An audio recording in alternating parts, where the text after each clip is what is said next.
कर अन्न भोजन करे सो सर्व उपाधि से मुक्त है। और जिस प्राणी ने मेरे समर्पण किए बिना आप ही भोजन कर लिया है सो प्राणी सर्व पापों को भोगता है। कौन पाप सो सुन, जो जीव खेती करते समय मुए हैं और चक्की विषे उखली बिखे चूल्हे विषे बुहारी सात पैरों चलते समय सोवते समय इन ठहरों विषे जो जीव घात होते हैं तिनका पाप तिनके माथे पर होता है। जो प्राणी मेरे स्मरण पे बिना आप ही भोजन करे। अब हे अर्जुन, परमेश्वर के पूजन से संसार को जो कल्याण होता है सो सुन। अब शरीरधारी जो भूत प्राणी हैं तिनकी उत्पत्ति अन्न से होती है।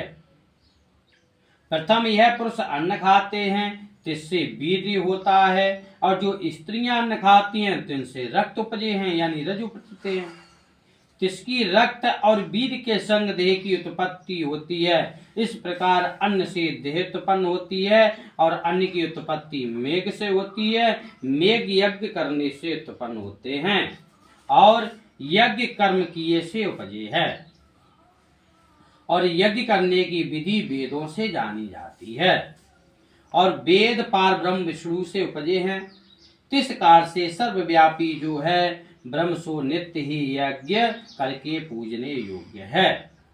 जिसके पूजन किए से संसार की कल्याण होती है सो ऐसे कल्याण रूप पार ब्रह्म को पूजे नहीं और अपनी इंद्रियों के लिए रसोई करते हैं तिनका जीवन निष्फल है। अब जिनकी प्रीत आत्मा साथ लगी है सो आत्मा लाभ ही है, और जो आत्मा के लिए लाभ को पाकर तृप्त घाय रहे हैं सो आत्म लाभ कर संतुष्ट भय हैं। तिनका कोई कर्म नहीं करना चाहिए।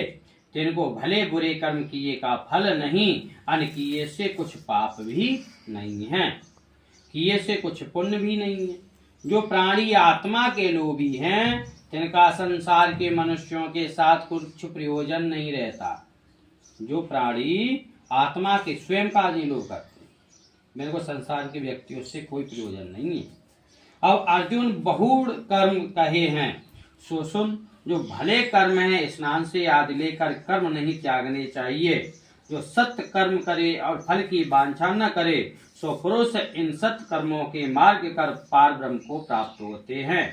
हे अर्जुन, भले कर्म जो हैं सत्य कर्म स्नान से आदि लेकर इन सत्कर्मों को करते राजा जनक विदेश से आदि लेकर बहुत मनुष्य सिद्ध अवस्था को प्राप्त हुए हैं। सो भी लोगों की कल्याण की निमित्त कर्म करते ही रहे हैं।